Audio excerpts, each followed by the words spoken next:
With Call of Duty out the way, there are 2 Titanic multi-platform releases left for fall 2018. One could argue a third if you include Battlefield 5, and you wouldn't be wrong, but today we're focusing on Fallout 76 versus Red Dead Redemption 2, 2 absolutely massive games that are about to butt heads, with Fallout 76 entering beta on Xbox One on October 23rd, and then RDR2 seeing its retail release just a few days later on 10/20.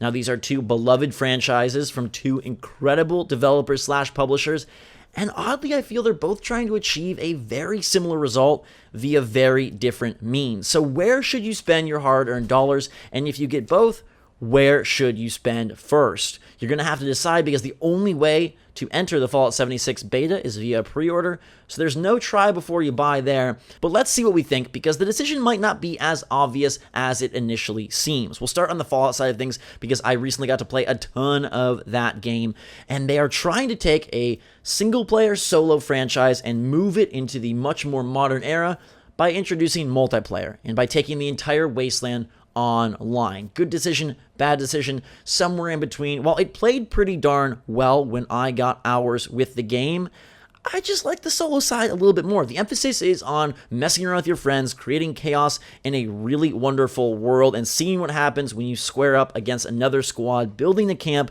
and getting to that endgame so you can launch nukes and explore the irradiated waste zones.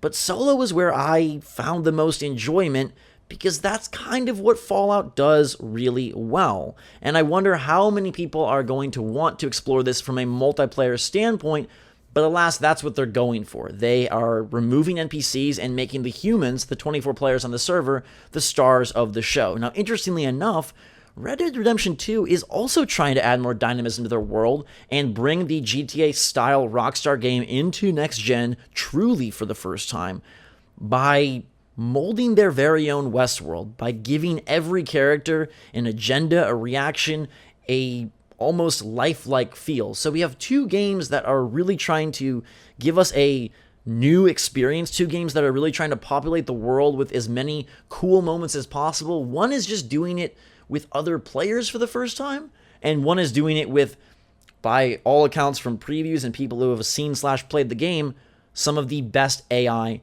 ever. Now, I think it's hard to argue against an RDR2 purchase, just given the scope, the size, and the standing that Rockstar has with their titles.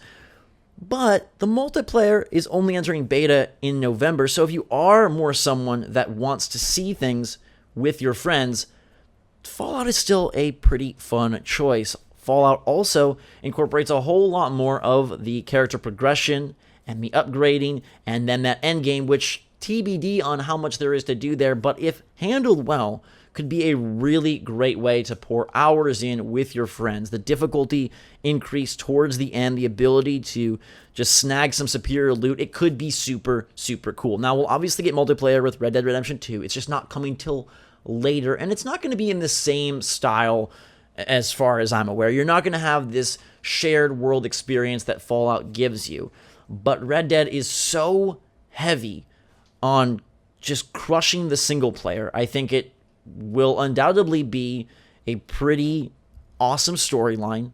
It will have a really incredible world that is focusing so heavily on immersion, as I mentioned, where every time you run into someone, there is a reaction. And it's odd that there's even some direct similarities. Like, if you screw over some people in RDR2 and you use Arthur to be a little bit evil, they'll put a bounty on your head and come after you. Well, guess what happens when you murder someone PvP style in Fallout 76? They put a bounty on your head and real players come after you. So it's sort of this strange, almost Matrix-style conflict where you have Fallout 76 creating these really interesting scenarios in a world and a style of game that we're familiar with, using humans, and then Red Dead taking their Rockstar formula into the new era and using AI. I think it's just so fascinating that they're both doing things and from very different spectrums of even the timeline, right? Red Dead Redemption 2 going back in time to the Wild West, Fallout 76 going far-flung into the future with nuclear explosions, communist rage, and a whole lot of really weird wasteland creatures. I have to say that the solo side of Fallout 76 does suffer from the online if you're trying to experience it strictly in a single-player way. The world and the lore are probably more diluted than they've ever been in Fallout, just because NPCs are removed, just because people are running around crazy, they can annoy you, they can shoot you, and the nature of this being an online game, well, the emphasis isn't there anymore, but it still has such a unique and cool vibe. It's a wholly different vibe than you'll get from Red Dead. It's explorative, it's eerie, there's just a real sense of this eroded world, both literally and figuratively, and you find these just cool caches, these different stories, so much of it told through audio logs because robots are the only thing around. It does, though, still have that pull, and I found it alluring when I could focus on it. Red Dead, you won't have that problem. You'll be able to focus intensely on your experience until the beta and the multiplayer roll around, but again, that is going to take shape differently than Fallout. I think Red Dead Redemption 2 being online, this would be just so crazy if they both were online and both had server-style multiplayer shared experiences. That would be madness. Now, you could argue and say, well, Red Dead is giving you so much more because the package will include single player, it'll include multiplayer. They just discussed the crazy level of detail in the upgrade system for the weapons, over 50 weapons in the game, and you can improve them as you use them, and just so many things. You are building a camp in that game as well, and gaining more different followers, and progressing down their quest lines. Just, again, like Fallout 76, you can build your camp, but I feel that the persistence of Fallout 76 will be very appealing to a certain type of player. The fact that you are building this character, the perk system is great this time around. The cards are really exciting. Adding to your special is always fun. And then taking those talents throughout these levels, 1 through 60, and getting to endgame, there is a satisfaction there that you may not find in Red Dead. You'll see the end of the storyline and the credits roll, and then you'll wait for the beta and the multiplayer, and undoubtedly it'll be fun. But for me, the GTA 5 style multiplayer, GTA Online, I don't enjoy at all. It is way too freeform. Fallout 76 is far more guided, giving you an opportunity to mess around with friends while still having the structure of something that you have come to love single player. So there are benefits to the multiplayer Fallout style. I just worry that that game really tries to walk the line almost too closely. The fact that there are concessions made to allow for a single player solo focus, and then on the other side there are concessions made to allow for a multiplayer grouped focus. And I'll go as far to even say that during my time with Fallout, some of the multiplayer elements felt superfluous to enjoying the game. You can do them if you want, but I didn't need to build a base camp. I didn't need to group up. I definitely didn't need to engage in PvP for literal pennies. You get a couple of caps for killing another player, and that has me nervous. Granted, it was the early levels in the early hours, but did they toe this line to a point where both sides feel shallow? That's a really important question, and one that might take a while to answer. Now, you might not like the Rockstar style, the way that their quests are laid out, the way structurally you move through those games. I'm not sure how different it will feel, but there is so much to do and so much to see. And if they really are investing in the AI and the NPCs in a WestWorld style way, this could be a Rockstar game that wins over even the non-Rockstar fans. So where do you spend? What do you do when two games are trying to achieve something very similar via very different means? Red Dead Redemption 2 is kind of the obvious choice, and how could you go through this fall season without purchasing that game if you consider yourself a pretty hardcore gamer? Fallout 76, on the other side, though, does have a huge following of its own, and the idea of bringing a single-player, storied franchise into multiplayer, super unique.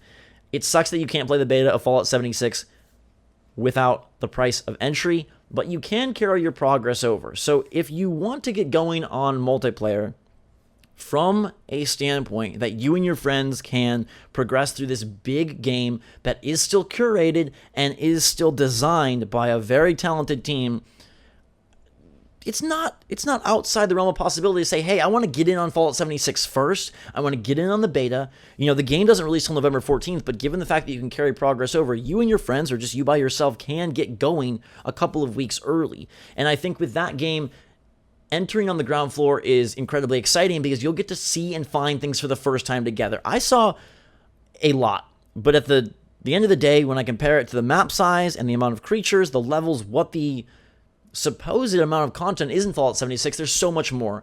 And seeing that through for the first time and being a part of those early servers before things become so known and before things become so rote and repetitive and routine that it's just a quick grind to 60 and to endgame and to nukes and nuclear codes and all that, I think that's really exciting. Now, Red Dead Redemption 2 will have a similar effect given that you won't know the ending early on, but as long as you avoid spoilers on the solo side of things, I feel like RDR2 can stay sacred for longer. If you're going to get both, it kind of does make sense to invest in Fallout 76 first, to get in on the ground level, grow your character right alongside everyone else, and kind of get the early feel if this is going to work out, or if this was one of the worst decisions Bethesda could have made. I don't know that they'll go back to this for a while, but I kind of have to applaud them for at least trying something totally new. You never really see that. Franchises are established and they stay in their lane. As much as I love Nintendo, and I've given them major props for such unique changes as they made to Breath of the Wild, to Mario plus Rabbids, a lot of their stuff, especially this year, is really, really predictable. Pokemon Let's Go Pikachu and Eevee, it's a reimagined Yellow, and you know exactly what you're getting. Super Smash Bros. Ultimate, the best Nintendo fighter ever, given that incredible roster, and my favorite inclusion ever of King K. Rool. I love it. But these two games here are trying something totally new, and God of War was one of the greatest, most polished single-player experiences I've probably ever had, and still, to me, has set a standard for Game of the Year that will be very tough to surpass. But these two games, I feel, are taking more chances. And if either of them can reach the truly dynamic and unique and, quote, next-gen feel via their own solutions, they could steal the crown. So now that we're approaching the end, what do you do? Here's my take. If you want to focus on the multiplayer side of things, if you have a group of friends, I say invest in Fallout 76 first. Get in on the ground floor and see what the early days of that multiplayer are like. Heck, you can play the beta. Maybe there's some weird workaround where you could cancel your pre-order after that point. Not necessarily advocating for that, but suggesting that maybe that's an option if you don't super love it. And then you can get into Red Dead Redemption 2. You'll be ready for multiplayer in November. You won't miss a beat there, and you can progress through the single player at your leisure. Now, if you plan on tackling Fallout 76 solo, I still think it's fun, and I still think it's worth it, and that's how I'm going to be playing.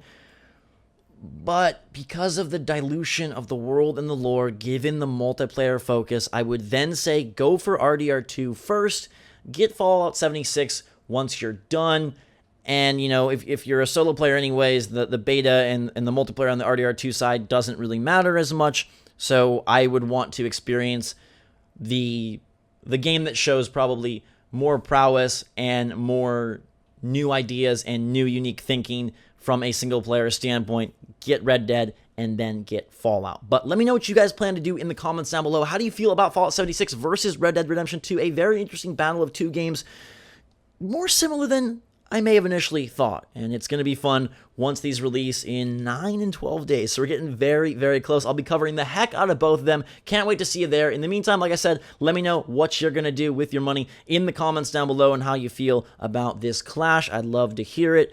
Make sure to subscribe if you want to stay up to date on both games. I've got you covered. Until then, though, drink so much hot. Thanks again for watching. Fantastic day. We will see you all later.